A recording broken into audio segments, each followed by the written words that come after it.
A couple of other things that enable care for us. We work very closely with the pharma companies. Because after the analysis and everything, you need pharmaceuticals, Absolutely. right? You covered everything end to end, I see. Yes, we do. Either by your own or you collaborate with another partner. So Absolutely. Partnership end-to-end. is the name of the game. Welcome to Finfolk Podcast. A data shows that nearly 2 million Indonesians still seek medical treatment abroad, even though the quality of doctors in Indonesia is not inferior to those abroad. Given the high healthcare consumption by the public, the healthcare industry has significant potential for rapid growth. Seeing on these two factors, how is the investment in the healthcare industry in Indonesia? And is it promising enough to give profits for investors? And what about the development of technology and healthcare facilities in Indonesia's industry? Today, we were honored to be visited by a managing director from a renowned hospital in Indonesia to discuss the development of the healthcare industry and investment opportunities in our country. My name is Gwanat Evelyn, and on today's Finfolk podcast, next to me, we're having Sir Varun Khanna, the managing director of healthcare business and investments at Siloam Hospitals. Hi, sir. How are you? Very well. Thank you so much for inviting us to the show today. Sure. First of all, would you like to introduce yourself again, about your background, and what are you doing in Siloam Hospitals? Sure. So I came to Indonesia about 5 years back. Okay. And my background has been running hospitals, large hospital chains in India, and also being a part of one of the largest medical technology and device companies globally, Okay. as the CEO of their business in India and South Asia. What I think is what I bring to the table is a very strong ability to understand what patients need in healthcare, and how we can use medical technology, devices, talent to be able to enhance the clinical outcome Yes. of what we do in our hospitals. I must also admit, it's not just a job for me. I love what I do, and it gives me great satisfaction when I go back home each evening that I've helped a lot of people. That's very nice. So you're the right person right here. We're talking about this thing. Okay, so sir, by that, how would you actually describe the current state of the healthcare industry in terms of growth and innovation? Yeah, sure. I think before I try and answer your question in terms of what the growth is, it's important for us to understand, a few trends in healthcare. Yes, sure. In Indonesia. So first of all, there is significant under-penetration of healthcare delivery in Indonesia. Okay. And there are multiple reasons for that. First reason is infrastructure development, right? The second, when I say infrastructure, it's actually about number of beds per 1,000 people. Okay. Indonesia is on the lower spectrum when it comes to number of beds per 1,000.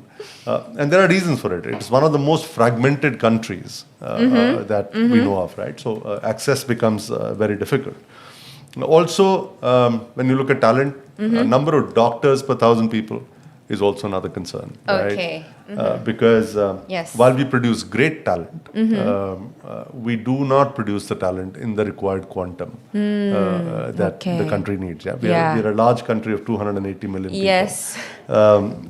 The third part that I want to touch upon is the healthcare investment. Okay. Our healthcare investment hovers at about, or healthcare spend hovers at about 3% of GDP. Now that's not enough, right?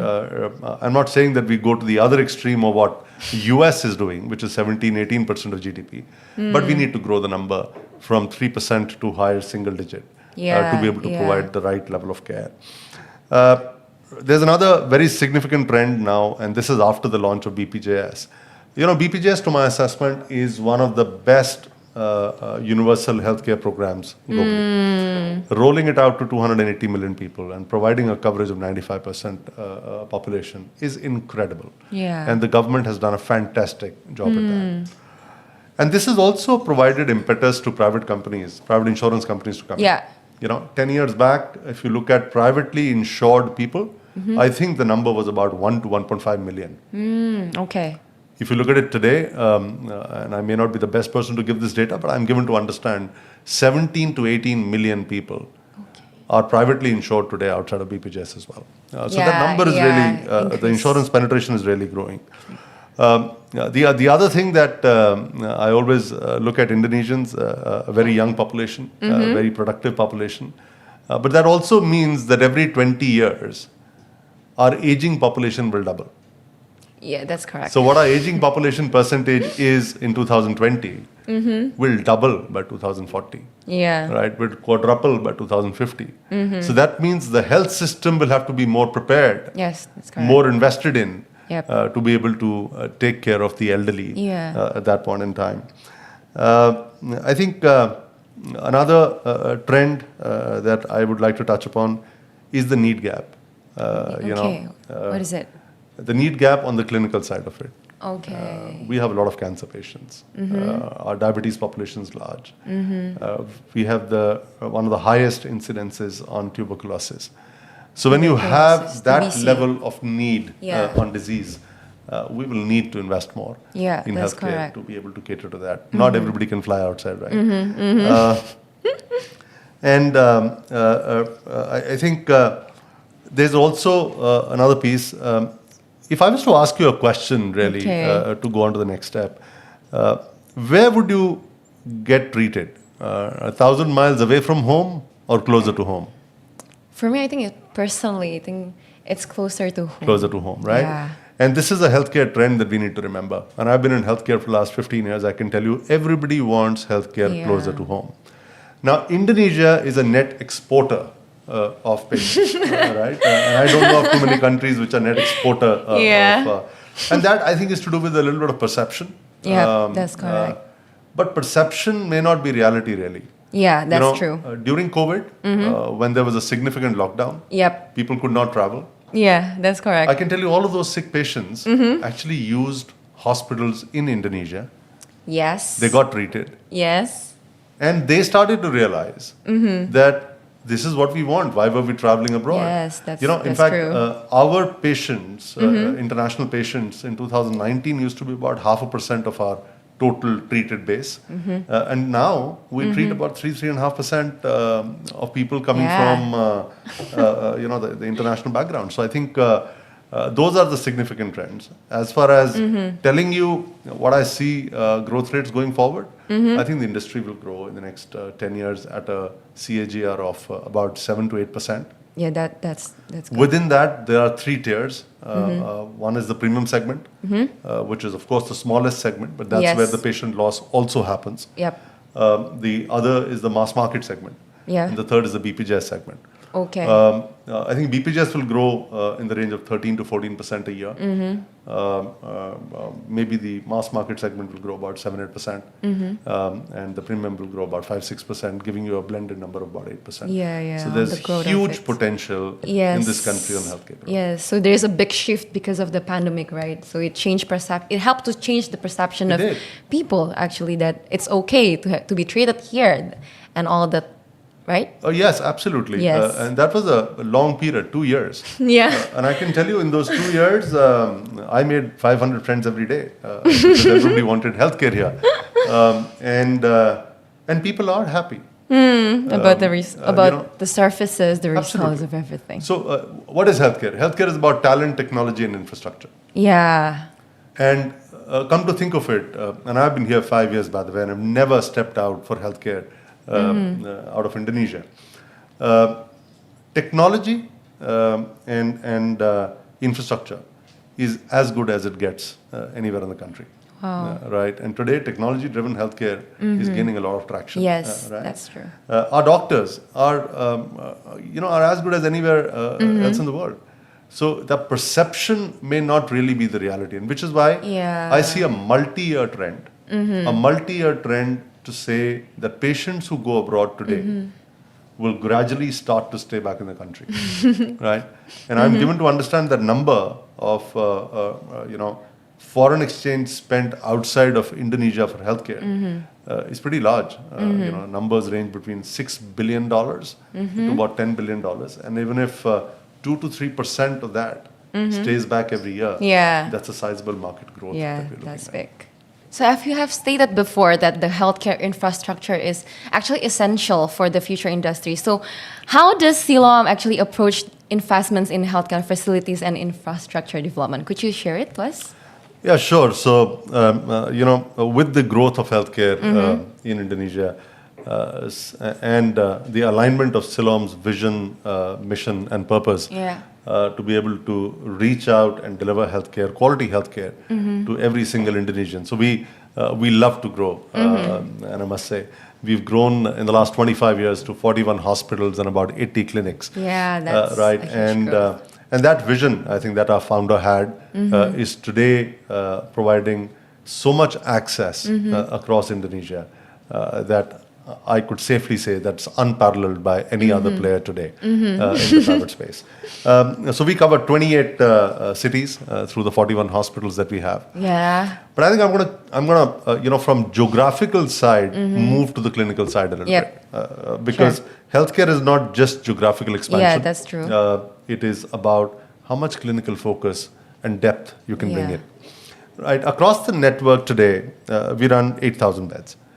Okay, Right, 8,000. and so it's a large network, and our focus has been to develop centers of excellence, so that we can raise the bar of clinical quality Yeah, and yeah. clinical excellence that is delivered in the country. That's nice. Today we have 5 centers of excellence, and we provide care on 19 to 20 clinical craft groups. So that's the Okay. way we see it. Yeah. And what we do when we are expanding our clinical infrastructure, we try and study the disease patterns of every Yeah. single area to Yes. try and understand what does the area need. Yeah. Right? No idea developing, a urology place where the need is something else. Right? So we've got core specialties that every hospital has. Yeah. 5 to 7 specialties every hospital will have. And then we try and develop centers of excellence beyond that. So let me give you one example. Oh, okay.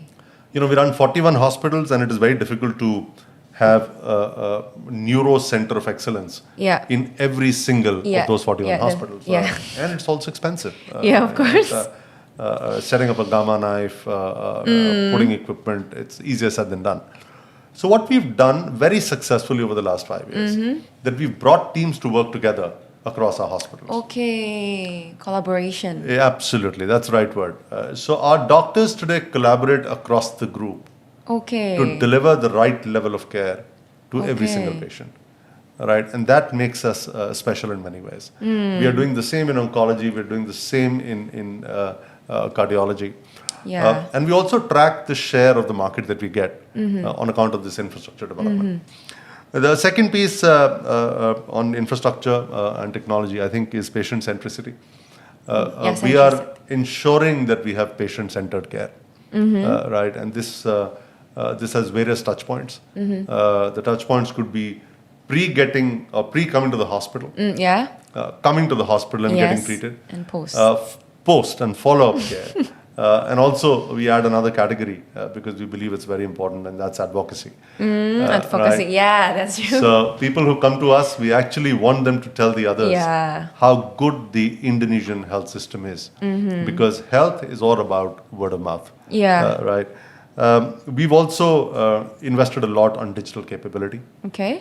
There are 2 elements of digital capability that we look at. One is the digital patient channels. This is largely your mobile app, your website, which allows you easier access into the hospital. Yeah. And we've done some industry-leading stuff. Today, we've got a concept of single queue. If you book through the app, you don't need to be waiting. in The hospital. waiting time is shortened. It's shrunk, and you can straight away walk in and so on and so forth. Yeah.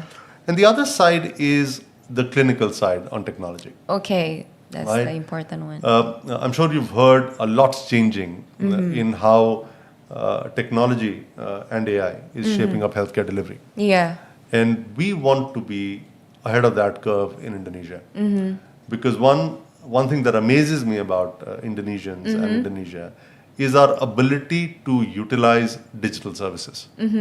During the pandemic, we were all at home. Yeah. But our ability to access, services Yeah. through technology was Yeah. incredible. Yeah. We as a country have actually leapfrogged the credit card generation, as I say.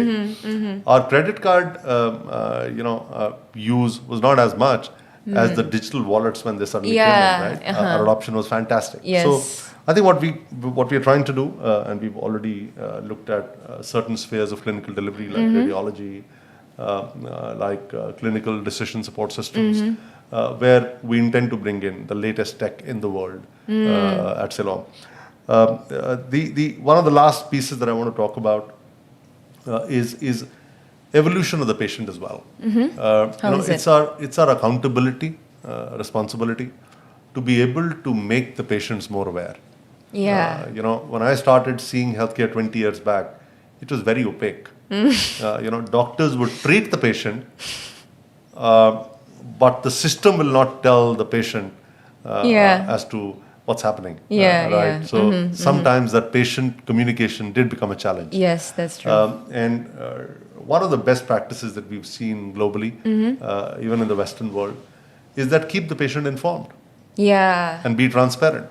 So they know what actually is happening and what's next. Why shouldn't they? Yeah. Right? They have right to know what's happening with them. Yeah, that's true. And to enable that digitally, and you'll be surprised, if you use our Siloam app, you interact with us any which ways, you'll be able to see all your reports on your Okay, app. that's nice. Right? And that's what we call the patient portal that allows us to bring technology-led transparency for the Yeah. patient. And Yeah. nothing better than that. So I think these are the ways that we are looking at developing our network, investing in our network, and delivering quality care. Yeah, that's nice. We've also seen with the ongoing advancements in technology and research, how do you see the whole landscape of these healthcare investments evolving in the future?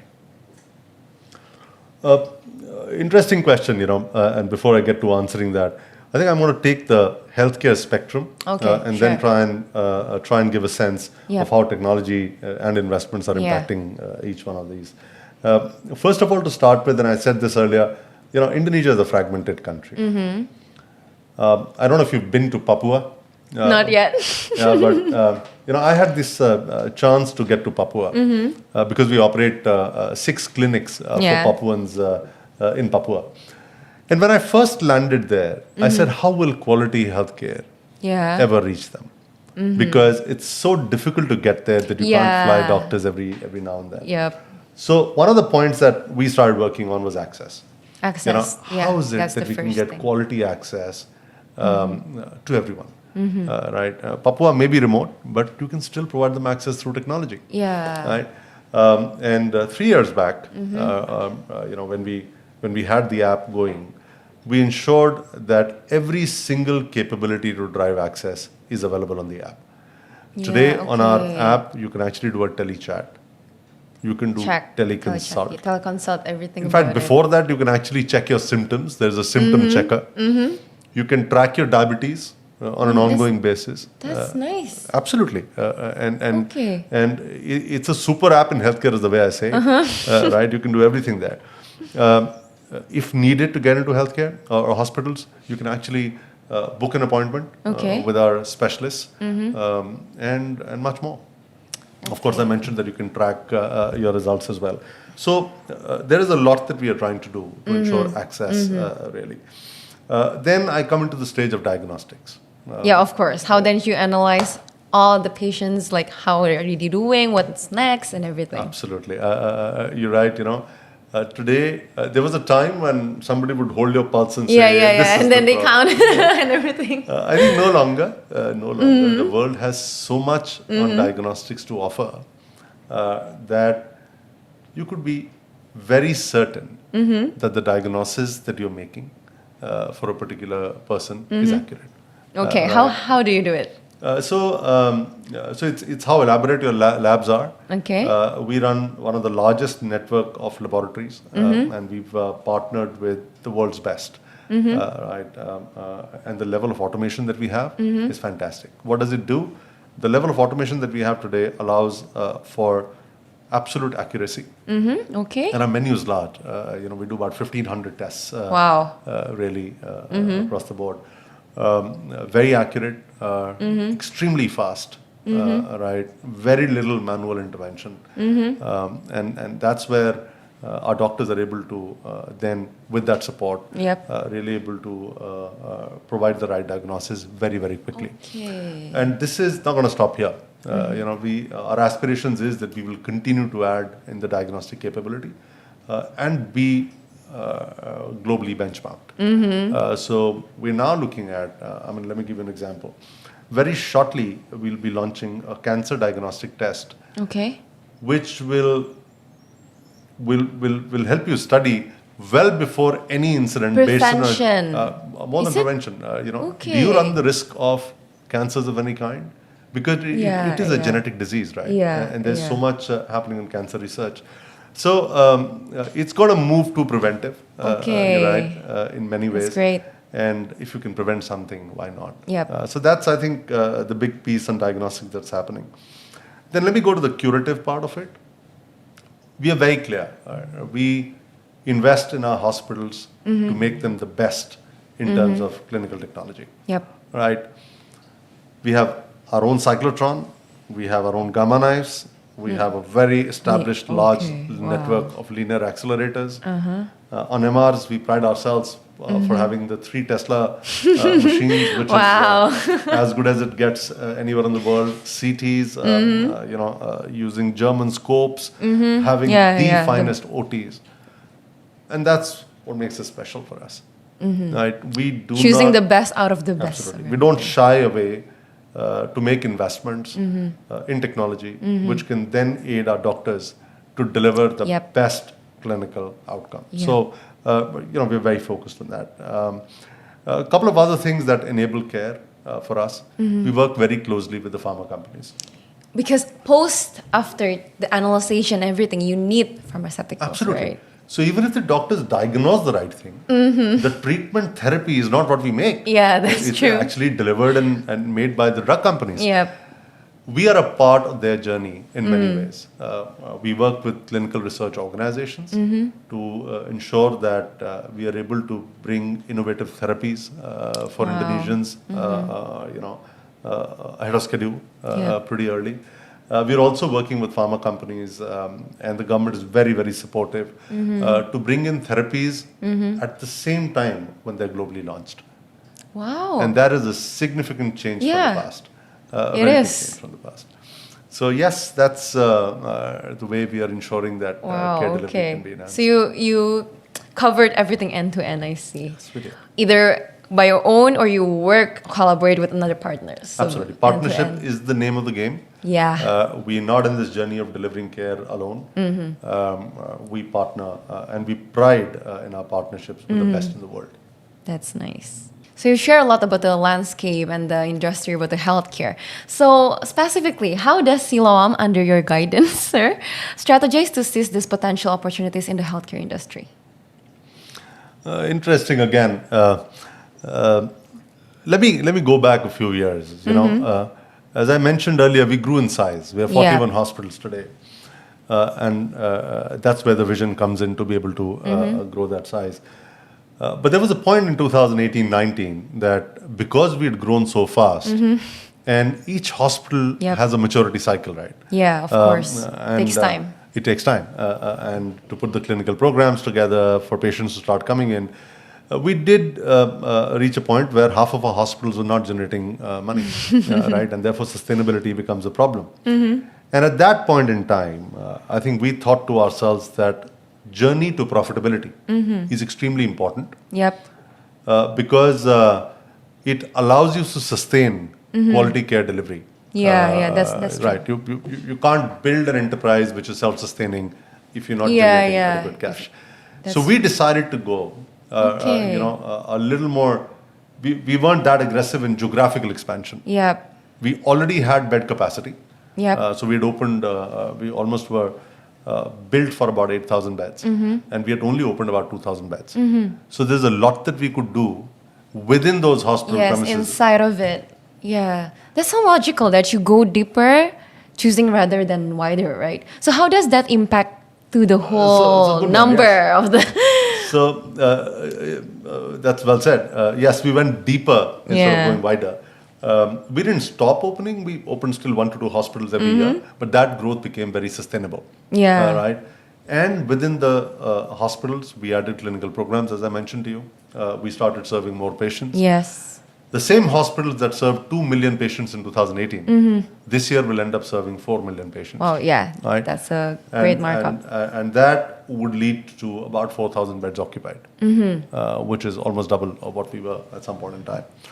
So what we did was, when we were planning all of this in 2019, we embarked on a strategy, which we called Siloam 5.0. 5.0. More than the industry 4.0. Well, yeah, it was 5.0 because it was a 5-year plan, really. Okay. And we put a number together. We followed the OGSM approach clearly. 4 pillars of our strategy. One is core growth. Okay. And that is partnership driven. Yeah. A lot to do with our payer mix. The entire industry was looking at only BPJS growth. And we were saying that, there are multiple Indonesias and people have different levels of need. Yep. So if everybody does only BPJS, who's going to do the premium segment? Yeah. And all that? So we did focus on that and we've done extremely well, and I can get to the numbers later. The second part was how do we optimize our network? Okay. And that's where our bed utilization went up quite significantly. Third, how can we be ahead of digital integration Yes. in Indonesia? And that's where we made a lot of investments. We have a single hospital information today across our network. Our EMR cuts across, and 95% of our patients have digital records in our network, which allows us to do a lot more with that. Yeah.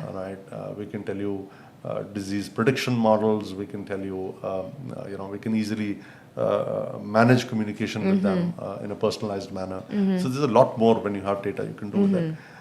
And lastly, ensure that we are leading the curve on clinical programs. Okay. And we've been very thorough with it.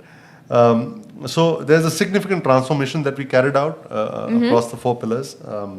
And the fact of the matter is, today our payer mix is extremely healthy. That's nice. We have grown in the BPJS segment. Yeah. But from doing about 35% revenues from BPJS, our revenues have currently come to sub 20% from BPJS. Okay.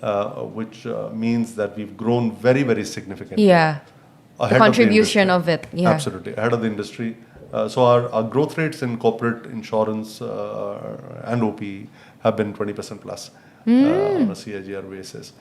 And that, I think, should be good news to you because we do monitor total shareholder return. How is it? It's been incredible. We've been ahead of the industry median, and this is not Indonesia, by the way, because we look at investors from across the region. Wow, okay. Not only Indonesia. Total shareholder return has been higher than the industry median. Wow. In ASEAN across 5 years. Right, of course, as we get closer now, our historical numbers for the last 1 year are significantly ahead. We are at about 61% total shareholder return, whereas the industry median is at about 17. So yes, I think for the good work that we are doing in enabling healthcare in Indonesia, we've been suitably rewarded by our shareholders as well. Yep. And we do believe this growth is going to continue because we have a lot of capacity. We still have 4,000 beds that are built, which we're going to utilize. And as I mentioned, healthcare is a word of mouth business. Yeah, advocacy. As more and more people get cured, more and more other people will hear about what you already did inside of it. Absolutely. So I think we've now we've made it more sustainable. Yeah, that's nice. How is the growth of the market cap? Well, market cap is the market cap looks okay. It's okay. Yeah. So we've grown from about 3.5, 4 trillion market cap. I think we're back 5 years back. And given on the day that we're looking at, we hover between 25 to 30 trillion. Wow, that's 8 times? Yeah, we've grown 8 times, yes. Can we go? No, again, I think it's just the beginning. Yeah. Because there's so much more that we are doing for the next 5 years. We will close our 5-year strategy next year. And we are happy to say that it seems that we will be meeting our goals that we set out for. We have a very, very solid team that works to enable that. We've already started working on the next 5-year plan, and That's awesome. there are some very encouraging things that we're planning to do. So, plan set 10.0, 5.1. Well, honestly, we are struggling with it. We don't know what to call it. We don't want to call it 10.2 or whatever. For now, we are calling it agility at scale. Okay. Because we've scaled up significantly, and we need to continue our agility. Yeah, being agile. Yes. So that's what we call it for now, and we'll be happy to share more about it. Okay. So you've shared about the Siloam 5.0 and you say that moving forward, you're about to focus on agility. So would you share more about it? How do you see that it will impact on Siloam and such? All right. You're asking us our industry secrets, yeah? No, we are happy to share because we want the industry to grow. Yeah. We want the Indonesian health systems to grow. And therefore, whatever we do, we talk about it so that people know in what direction we are working to enable care. So I think, first of all, we are very mindful of trends. And these trends are global trends. They impact everybody and therefore impacts us as well. We do a lot of work with research organizations, with consulting organizations to understand what's changing in the marketplace. We're seeing 2-3 big mega trends, if I may, in healthcare. What is it? The first is that there's a lot of investment that is coming in, whether it is private equity investments coming in, whether it is strategics expanding play. And you've seen it in the region, a lot of strategics have expanded play. And also emergence of newer healthcare networks from within. So if you look at India, a lot of local hospital networks are now becoming, regional players.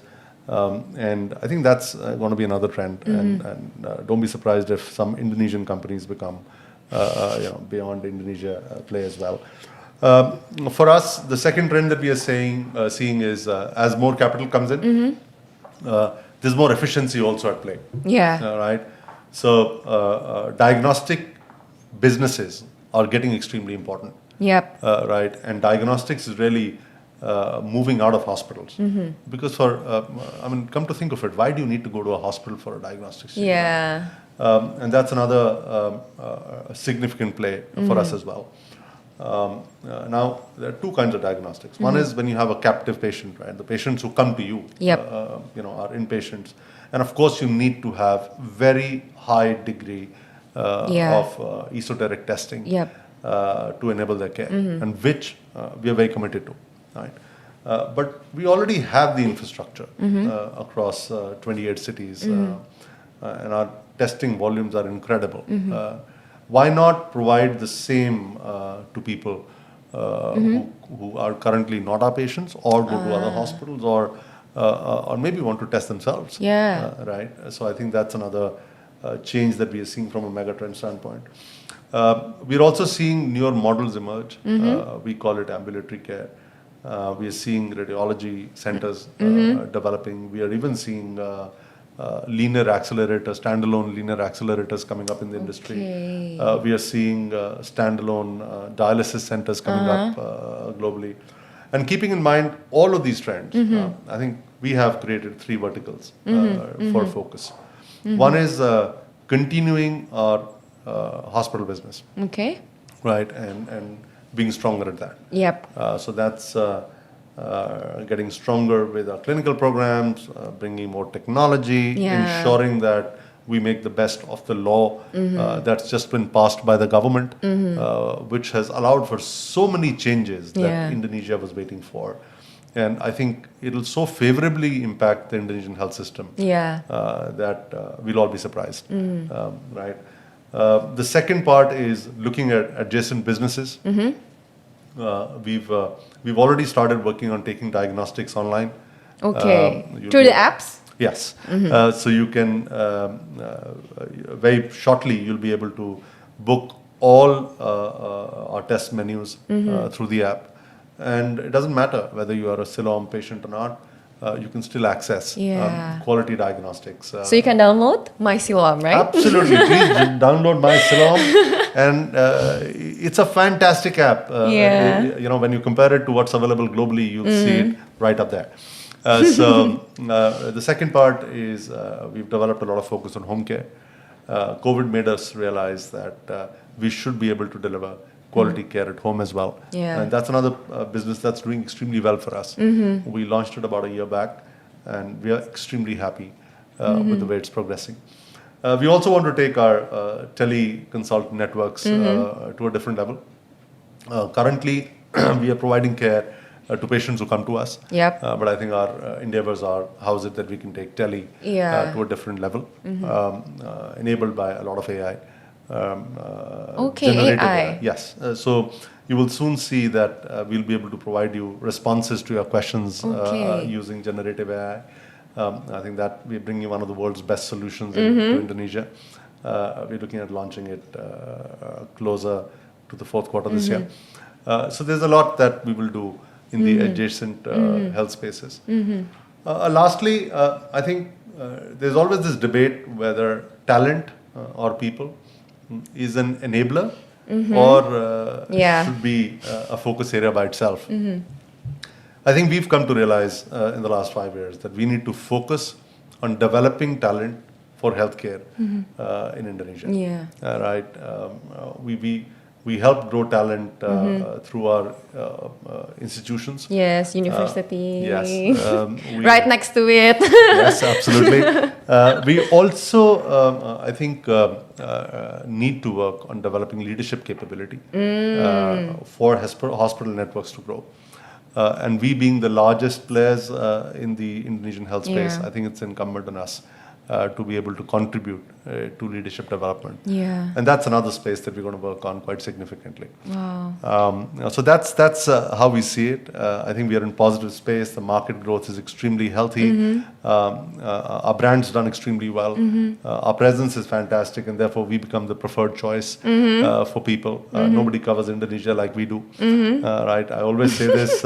If you draw a 5-kilometer radius from each one of our hospitals, we cover 60% of Indonesians. That's huge. So, knock on wood, I think the direction's good. Our endeavors are supported by a fantastic team, and we are supported by a great management team as well. Wow. So so I can see that how Siloam always you always adjust to mega trends. You always see trends as something that will help the healthcare industry to grow. So you always got ahead of the median of the people right here in the healthcare industry, I see.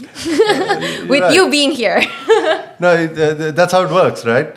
First, you want the industry to grow, and then you want the largest share of the industry. Yeah, of course. So you need to. So that's what we also be ahead of everyone. Okay, so so there's an interesting share that you give to us insights. Then you're the right person who talk about it. So. Thank you so much, Sir Farun, for coming here. We're very grateful for having you here. And I believe everyone you hear that you're hearing now is getting a bigger understanding about the healthcare industry. And so thank you so much for tuning in, and we'll see you on another Finfolk podcast. Enjoy yourself. Stay healthy.